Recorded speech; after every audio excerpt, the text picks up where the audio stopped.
Hi friends, அனைவருக்கும் வணக்கம். இது உங்கள் அரசியல் ஆடுகளம். நேற்று எலெக்ஷன் முடிஞ்சிருச்சு. 85% போலிங் ஆயிடுச்சு. அதுக்கு முழுக்க முழுக்க 85% அந்த ரீச் பண்ணதுக்கு யார் காரணன்றது நம்ம எல்லாருக்குமே தெரியும். என்னை பொறுத்த வரைக்கும் அதுக்கு வந்து டிவிக்கே தான் ஒரு முக்கியமான காரணம் அப்படின்றதே சொல்லிடுவேன்.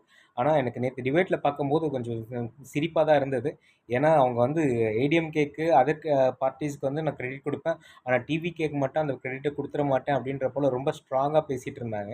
ஏடிஎம்கே திரு எடப்பாடி அவர்கள் பிரச்சாரம் பண்ணாங்க, நல்லா பிரச்சாரம் பண்ணாங்க. ஆனால் அதுதான் காரணம் அப்படின்ற போல் ஒருத்தர் பேசிகிட்டு இருந்தது பார்க்கும்போது எனக்கு சிரிப்பு தான் வந்தது. பட் இந்த டிவிகே வந்து இந்த டைம் பண்ண ஒரு ரொம்ப முக்கியமான ஒரு விஷயம் பார்த்தீங்கன்னா, எல்லார்கிட்டயும் கொண்டு போன அந்த அவேர்னஸ், சின்ன பசங்கள்லேருந்து வயசானவங்க வரைக்கும் அவங்க கொண்டு போன அந்த எலெக்ஷனை பற்றின ஒரு அவேர்னஸ் வந்து ரொம்ப தெளிவாக இருந்தது.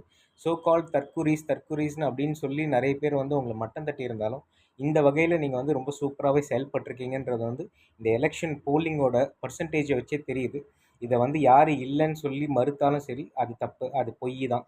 ஏன்னா எல்லாருக்குமே தெரியும், இந்த எலெக்ஷனில் இந்த அளவுக்கு போலிங் வந்ததுக்கும் சரி, லேடிஸ் வந்து இவ்வளோ பேர் இனிஷியேட்டிவ் எடுத்து அவங்க வந்து ஓட் பண்ணதுக்கும் சரி, முழுக்க முழுக்க டிவிக்கே தான் காரணம் அப்படின்றது தெரியும். அண்ட் நாம் தமிழ் கட்சி அவங்களோட பங்கு இருந்தது. பட் இவங்க இந்த பார்ட்டிஸ் எல்லாமே வந்து 2021-24 கூட அவங்க கண்டெஸ்ட் பண்ணியிருக்காங்க. பட் அந்த டைமில் இல்லாத அளவுக்கு அவேர்னஸ் இந்த டைம் வந்ததுக்கு டிவிக்கே தான் காரணன்றது மறுக்க முடியாத உண்மை. அண்ட் May 4th அன்னைக்கு வந்து எலெக்ஷன் ரிசல்ட் யாருக்கு சாதகமாக வருதுன்னு பார்ப்போம். பட் ஆட்சி அமைக்க முடியுமா, அவங்க வந்ததுக்கான நோக்கம் தீய சக்தியை வந்து ஆட்சியிலேருந்து அகற்றணும் அப்படின்றது தான் டிவிக்கே சொன்னாங்க. ஸோ அதுக்கான பலனை வந்து அவங்க கொடுத்துட்டாங்கன்னு நினைக்கிறேன். May 4th அன்னைக்கு நம்மளுக்கு அதுக்கான ரிசல்ட் தெரிஞ்சிடும். பட் அது ஃபர்தராக கன்ஃபார்மாக அது ஆட்சியை விட்டு போகிறாங்களா இல்லையான்றது டிவிக்கே யாரோட இதுக்கு எலெக்ஷனுக்கு அப்புறம் அலைன்ஸ் வைக்க போகிறாங்கன்றதை பொறுத்து தான் அது முடிவாகும். பட் இப்போவே ஒரு விஷயம் மட்டும் கிளியராக தெரியுது. 2029 நடக்க போகிற சென்ட்ரல் கவர்மெண்ட் எலெக்ஷன், பாராளுமன்ற எலெக்ஷனுக்கு வந்து கண்டிப்பாக டிவிகேவோட காங்கிரஸ் கூட்டணியில் வந்துரும்ன்றது இந்த எலெக்ஷனோட ரிசல்ட்டை பார்த்த உடனே ஆட்டோமேட்டிக்காக கன்ஃபார்ம் ஆயிடுச்சு. ஸோ வெயிட் பண்ணி பார்ப்போம் இந்த May 4th வந்து என்ன ரிசல்ட்டுன்றதை. ஸோ தமிழ்நாடு பாலிடிக்ஸில் நிறைய சேஞ்சஸ் நடக்குதுன்னு நினைக்கிறேன்.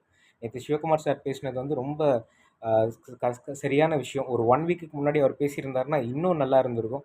ஏன்னா எல்லாருக்கும் வந்து அது போய் சேர்ந்துருக்கும் ஆக்சுவலாக. நேற்று அவர் சொன்ன அந்த 40% மக்களை வந்து குடிகாரர்களாக ஆக்கி வச்சுருக்காங்க அப்படின்னு அவர் பேசின விதம் ரொம்ப நல்லா இருந்தது. அவர் கொஞ்ச நாளுக்கு முன்னாடி அதை சொல்லியிருந்தாருன்னா நாம் தமிழர் கட்சிக்கும் டிவிகேக்கும் நல்ல ஒரு சப்போர்ட்டிவாக இருந்திருக்கும். மக்கள் வந்து இந்த 2 திராவிட கட்சிகளை விட்டு ஒரு கட்சியை தேர்ந்தெடுக்கிறதுக்கான வாய்ப்புகள் அதிகமாக இருந்திருக்கும். எதுக்காக கடைசி நேரத்தில் சொன்னாருன்னு தெரியல. பட் ஓகே, பார்ப்போம் எலெக்ஷன் ரிசல்ட் எப்படி வருதுன்னு பார்ப்போம். இது என்னோடய சேனலுக்கு வந்து நிறைய சப்போர்ட் பண்ணியிருக்கீங்க. ஆல்மோஸ்ட் 850 800 தாண்டிட்டேன் நான் சப்ஸ்கிரைப்.